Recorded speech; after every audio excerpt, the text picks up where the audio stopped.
Suasana di gedung semakin ramai. Semakin dekatnya waktu acara, semakin sibuk pula orang, termasuk aku dan Mas Raffi. Aku langsung didandani. Wajahku kembali menerima sentuhan dari MUA. Saat gaun sudah melekat di tubuh, Mama datang dengan kedua kakak perempuan Mas Raffi. Bukan hanya itu, mereka pun datang beserta anak mereka yang masih kecil-kecil. "Wah, apa Mama bilang? Cantik kan?" ujar Mama, melihatku dengan takjub. Aku seperti di atas awan, mendengar pujian dari Mama, membuatku melambung tinggi. Foto dulu dong. Sayang banget kalau ini tidak diabadikan." Mbak Nara mengarahkan ponsel padaku. Setelah mengambil gambarku, kini dia meminta Mas Raffi untuk mengambil gambarnya denganku. Bukan hanya Mbak Nara, Mama serta Mbak Kinan pun melakukan hal yang serupa. "Tante, nanti aku yang pegang ekor bajunya ya." Gadis kecil yang cantik dengan gaun warna senada dengan gaun yang aku pakai memegang tanganku. Aku mengangguk pelan. Kerudung yang melilit dengan belakang yang menjuntai ke bawah membuatku merasa berat.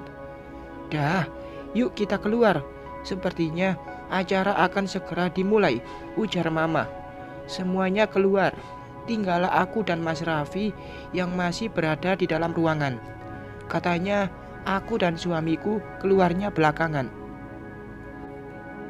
Hening. Setelah semua orang keluar, tidak ada lagi yang mau bersuara. Aku dan Mas Raffi saling diam. Mungkin dia merasa gugup, jadi memilih diam untuk menetralkan perasaannya. Jika Mas Raffi saja gugup, apalagi aku.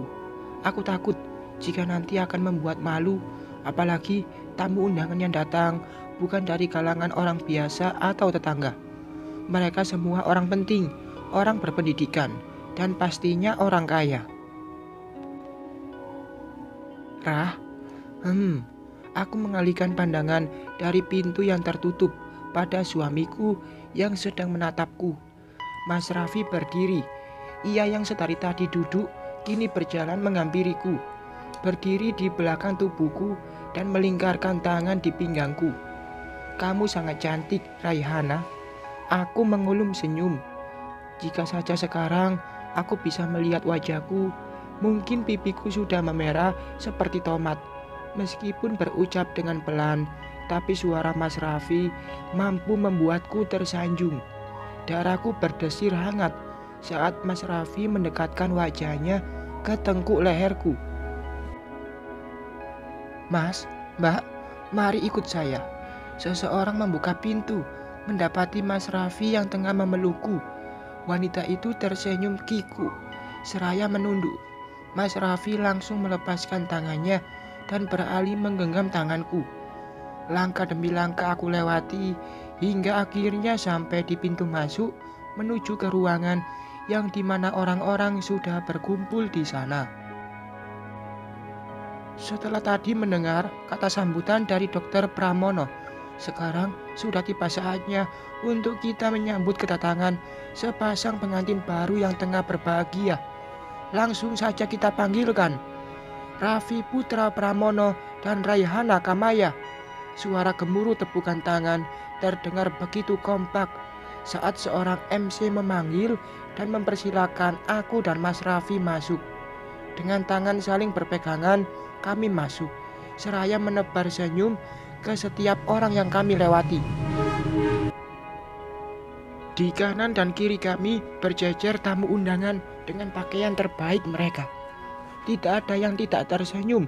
Semuanya terlihat bahagia menyambutku dan pengantinku, kecuali seorang wanita dan anak laki-lakinya. Aku mengedipkan sebelah mata pada wanita yang membulatkan mata, seraya tangan memegang dadanya. Apakah dia akan pingsan?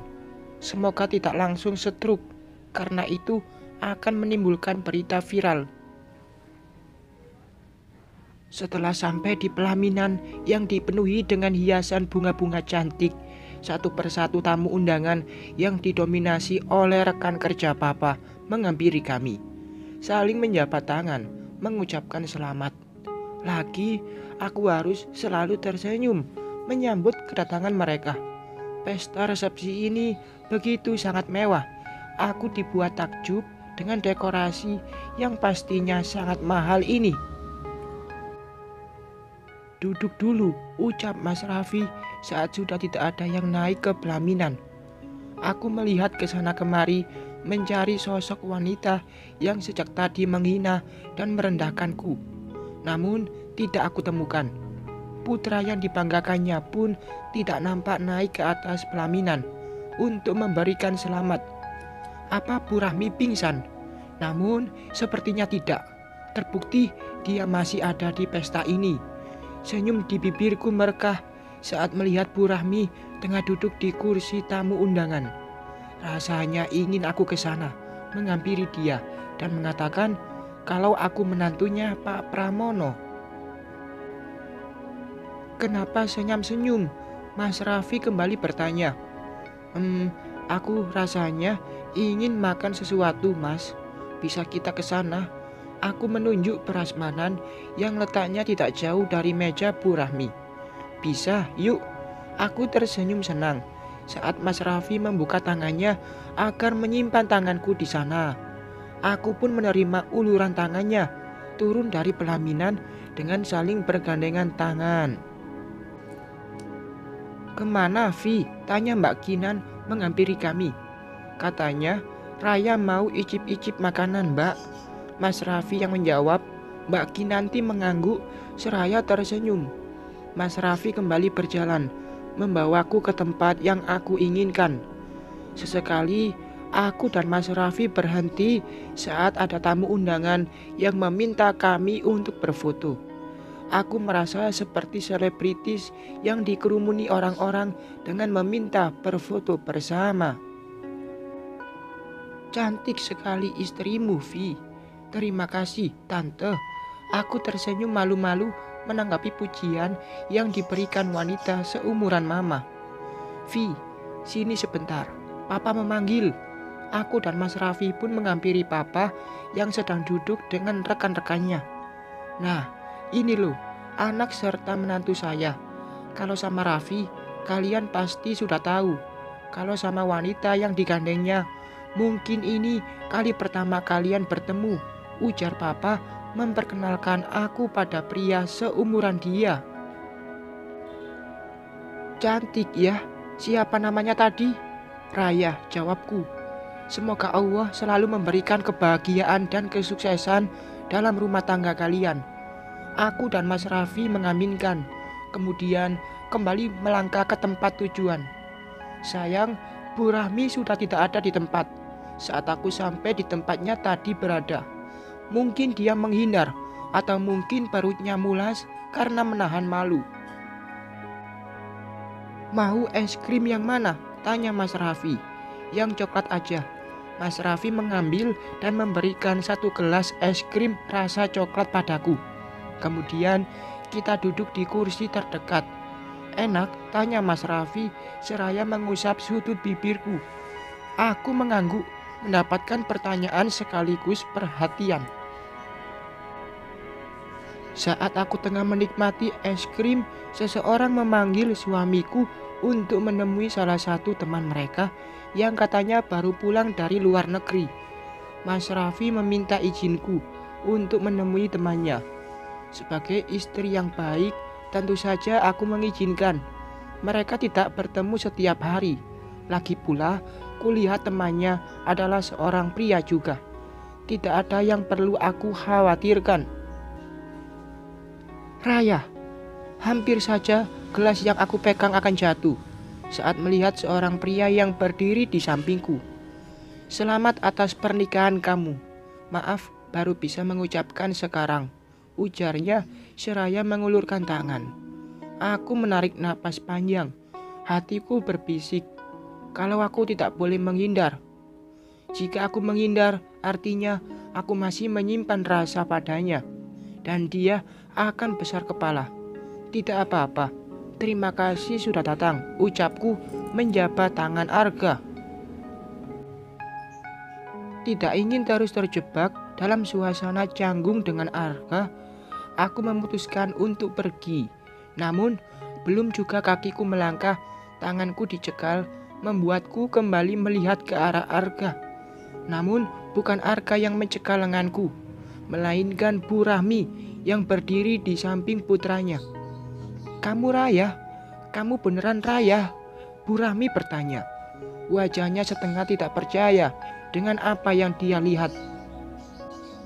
Dengan penuh percaya diri, aku berdiri dengan tegak melihat pada wanita yang wajahnya sudah mulai memerah. Menarik napas dalam, lalu mengeluarkan kata dengan penuh penekanan. "Iya, Bu. Saya adalah Raya. Rayhana Kamaya, anaknya Ibu Fatimah. Seorang gadis kampung yang miskin yang ibu bilang tidak pantas menjadi istri seorang dokter, tidak pantas menjadi menantu dari orang kaya. Inilah saya, seorang pelayan restoran yang selalu ibu hina, ibu rendahkan kedudukannya." "Tidak mungkin," lirih Ibu Rahmi seraya memegangi dadanya. "Nyatanya, ini memang saya.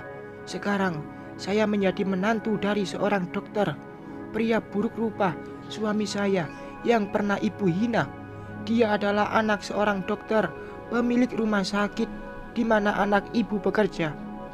"Cukup, Rah," Arga berucap penuh penekanan saat melihat nafas ibunya sudah terengah. Tidak mungkin dia kaya raya. Tidak mungkin, Bruk, Ibu." Melihat Bu Rahmi jatuh pingsan, semua orang yang tadinya fokus menikmati hidangan kini beralih pada Bu Rahmi yang terkapar lemas di lantai. Arga mencoba membangunkan ibunya, tapi tidak bisa.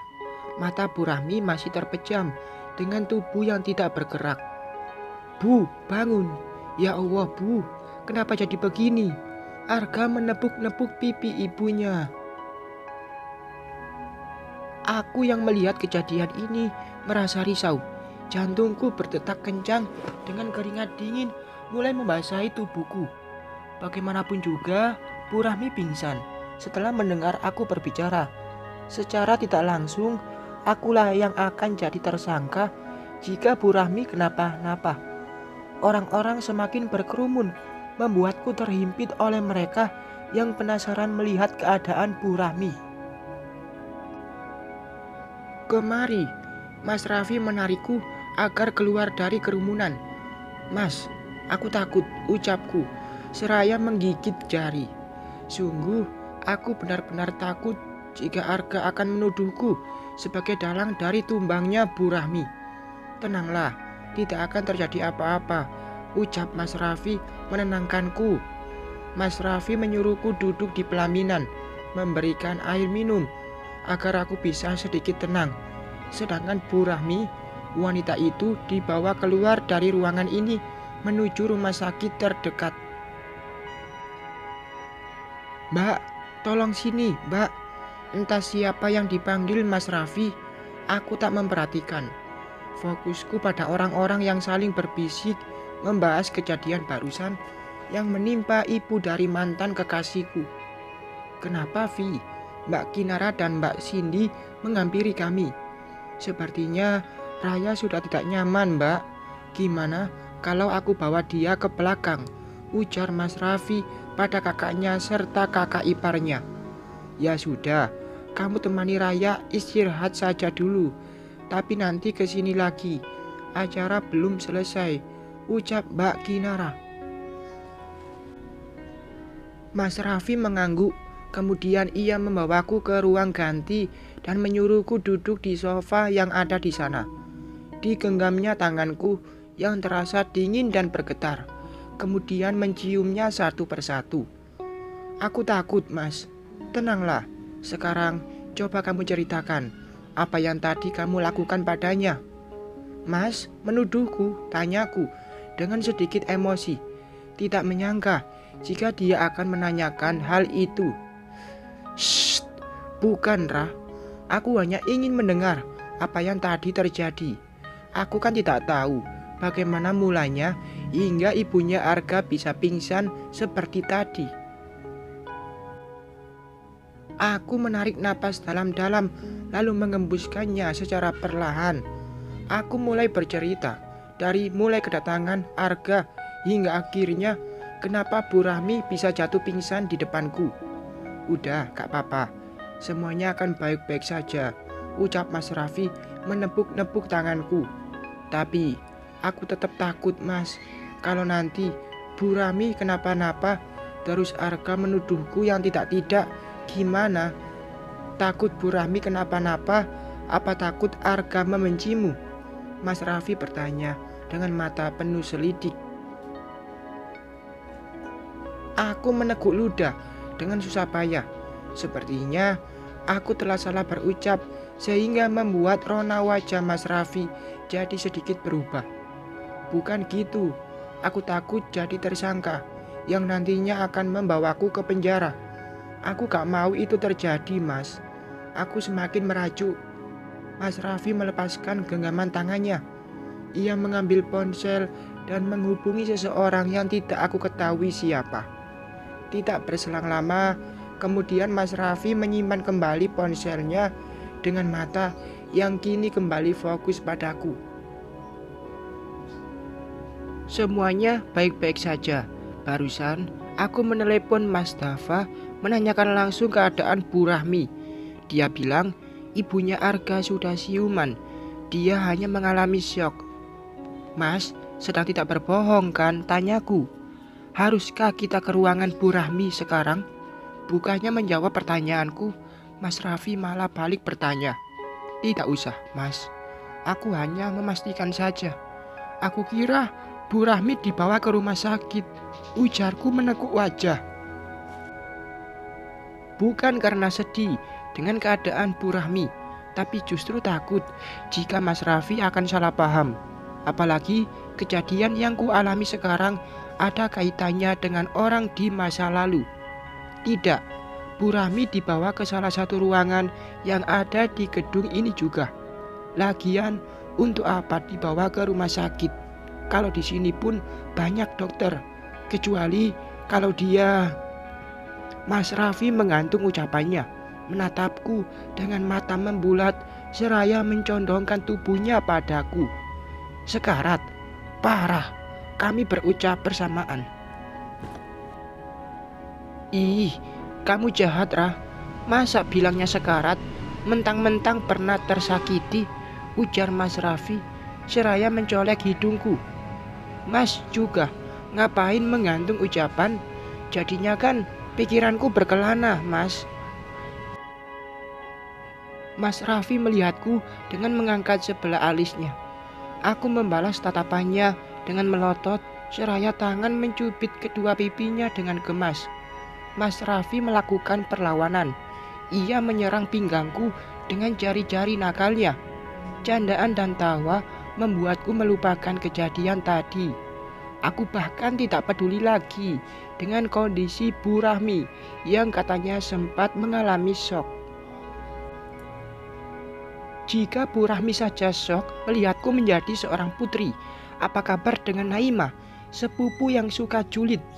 Aku menyunggingkan senyum mengejek pada cermin yang memantulkan wajahku sendiri, merapikan make up agar terlihat lebih segar untuk melakukan rangkaian acara selanjutnya. Setelah hati mulai tenang dan santai kembali, aku diminta ke tempat acara dengan gaun yang berbeda, yang lebih ringan dari gaun sebelumnya. Aku berjalan dengan menebar senyum termanisku. Karena sepasang pengantin baru sudah hadir kembali di tengah-tengah kita, mari kita lanjutkan pesta malam ini. Dan sekarang waktunya pemotongan kue oleh kedua mempelai. Aku dan Mas Raffi berdiri seraya memegang pisau. Kue pengantin berukuran besar sudah menanti kita untuk segera dipotong. Namun saat ujung pisau sudah hampir menyentuh kue, tiba-tiba lampu padam. Ruangan menjadi sangat gelap. Mas, kok bisa mati lampu? Ucapku, seraya melepaskan pisau dan beralih memegang tangan suamiku. Aku tidak suka gelap. Aku takut gelap karena membuatku sedikit sulit untuk bernafas. Aku tidak tahu, tenanglah, tidak akan terjadi apa-apa. Suara-suara terdengar saling bergumam, mempertanyakan, kenapa pesta mewah bisa mati lampu di tengah-tengah acara. Ada juga yang berkata dengan candaan, bahwa yang punya acara telah kehabisan token listrik. Menyedihkan. Tenang semuanya, sebentar lagi lampu akan kembali menyala. Seorang MC berteriak dengan keras untuk menenangkan tamu undangan yang sudah berkasak kusuk. Aku memejamkan mata, mengeratkan tangan pada lengan Mas Raffi. Kita hitung sama-sama agar lampunya kembali menyala, ujar MC lagi. 3, 2, 1. Semua orang bertepuk tangan ketika lampu sudah kembali menyala. Aku pun bernafas lega. Akhirnya ketakutanku berakhir.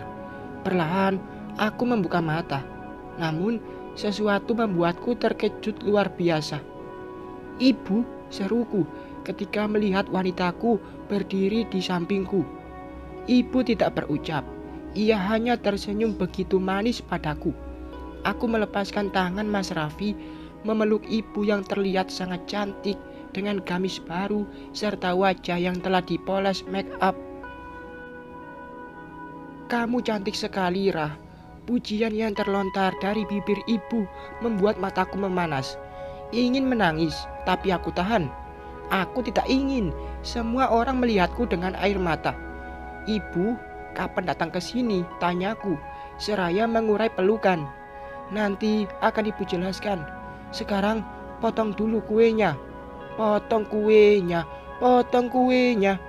Aku membulatkan mata saat menyadari ibu tidak datang sendiri.